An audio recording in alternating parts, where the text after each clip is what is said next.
Hello, if we've never met before, my name is Rachel and I like to help people overcome suffering and trauma, live their best life. I talk about feminine energy, I talk about nutrition, a lot of overcoming obstacles and challenges, as that is something that I have had lots of practice with.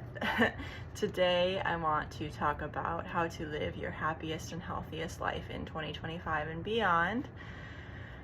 There's so many levels and layers to what has gone into my journey to make me the happiest and healthiest I've ever been. So I'm just gonna give some basics, and then if you want more support in your journey, I will talk about that at the end. Overall, what I have found to be about happiness, and that is coming from someone that in college, when I went to freshman year, I didn't want to drink and party. I literally studied what makes people happy. Like on my own personal time, and I read books about the happiest people on the planet. Now looking at my journey and what I've done, what has made me the happiest and the happiest people are living in alignment with their soul and their heart, their purposes. They've created health in their body, and they have deep, meaningful connections with people. So I always use the example, like, I'm very much emotionally intelligent and want to help people overcome emotional challenges. I'm not great at like engineering or music, right? Like that's not what I'm naturally gifted at. I'm naturally gifted at being a healer and a listener and holding space for people to be people. So if I tried to force myself to be in the engineer box or the doctor box or the, I don't know, construction worker box, I would be unhappy. So you need to figure out and realize and understand what makes you happiest. No one can tell you what will make you happy. That's a lot of your inner work and doing reflection, right? Like, what does make me the happiest? What brings you life? What makes you feel alive? Then I'll move on to creating health in your body.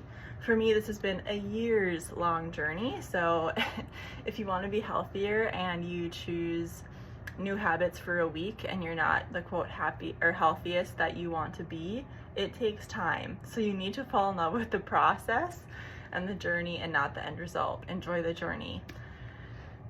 Literally, I mean, I've overcome parasites, overcome anxiety, depression, IBS sort of symptoms, thyroid issues, chronic fatigue, headaches, probably other things that I'm forgetting, but nutrition has been a huge piece of that. And even nutrition, like, we live in a food system that has a lot of foods that are created for us to be addicted to them.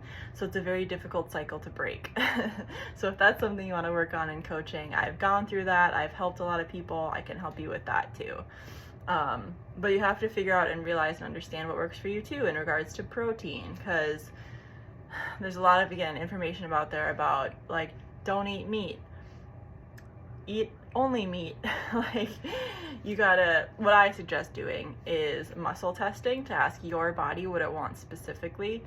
But overall, more fruits, more vegetables, more whole proteins, or foods that haven't been processed are going to create health in your body. You can also go a little deeper to superfoods like goji berries for antioxidants, wild blueberries,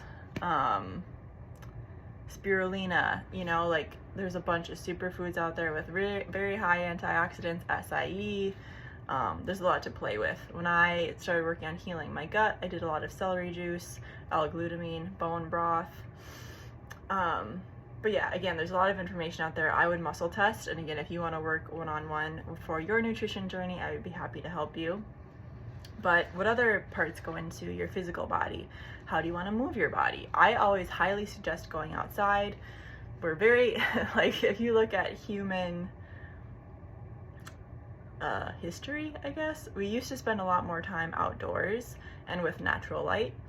As we've created the light bulb and gone more inside, we're losing that. So the more you can get outside and connect to the elements, which are water, earth, fire, and air, the more you can get that sun into your eyeballs, match up with your circadian rhythm, listen to the birds outside, the happier and healthier you're going to be. But then again, in regards to physicality, there's so many ways to move your body. If you need something more gentle, do Tai Chi, yoga, Qigong, go for a walk. If you want to do more cardio, right, there's so many options. There's classes, there's just running, there's working out at home, strength training, there's lots of classes you can do, or again, do something more self-led and self-taught. But to create health in your body, nutrition, being outdoors and moving, I would say are the biggest pieces. Now, again, this isn't even touching the emotional side. So again, if you want to dive into trauma and emotions and processing, that's also something that I do. On your own, you can also do emotional freedom techniques, self-EMDR, emotion code, but I can do all of those with you, for you in a session, and also do an energy healing session. So I'm able to see where there's blockages in your body, and then we clear them out so you can have a more light existence and less anxiety, more clarity, etc. And then I would say the final piece, just for today's video, is having really deep, intimate connections with people you can feel safe and vulnerable with. Most people are in surface level type connections, right? They don't really go deep. They don't really know the person that they're talking to. They're too afraid that they will be judged, that they can't be completely open and honest with someone.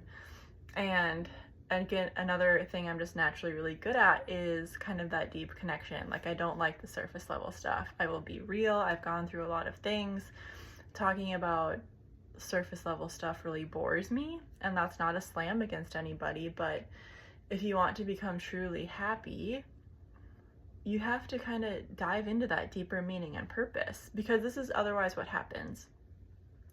A lot of people chase the quote, what I would call like surface level happiness, right? They think that if they have this job or make this certain amount of money or look this certain way or have this number of group of friends, whatever, quote, then they'll be happy. But that's not how it works. What makes you happy is different than what makes me happy. I've already touched on it a little bit. Eating healthy every day, figuring out how I can move my body, working at jobs and working with people that fill up my cup makes me really, really happy. Being outside and animals and nature, funny things make me happy. Connecting with people, like beautiful souls inside and out, are my type of souls that really fill up my cup. So again, if you're, let's say you're in an empath narcissist dynamic, which I don't love labels all the time, but that's something that I've gone through, like being very much that carer and that healer and wanting to take on everybody's stuff to make it better doesn't make it better. So if you're making yourself small and draining yourself, that's again something else we can work on. But if you're in that cycle, you're draining yourself and you're not becoming your happiest and highest, biggest potential that goes out in the world and makes the difference that you want to make. What would another dynamic be? I would say the wounded feminine as an example, right? Sorry, birds keep flying above and they're distracting me.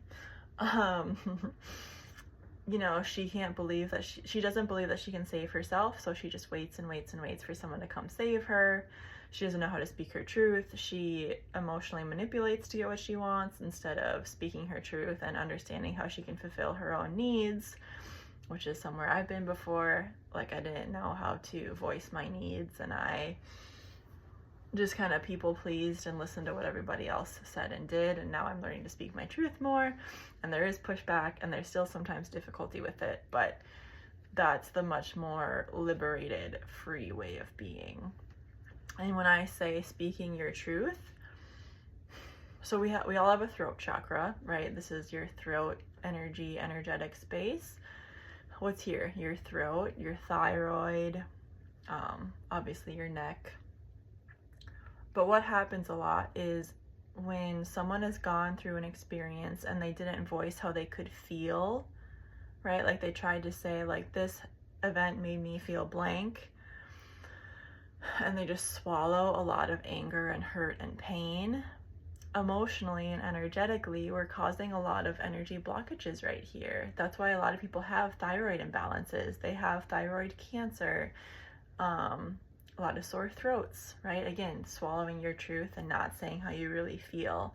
So this is a huge if you want to go on the liberated journey and become your happiest and highest and healthiest self, speaking your truth is huge. And that might be, you know, like someone choosing to treat you a certain way. Maybe you talk about that. Maybe you say that to them.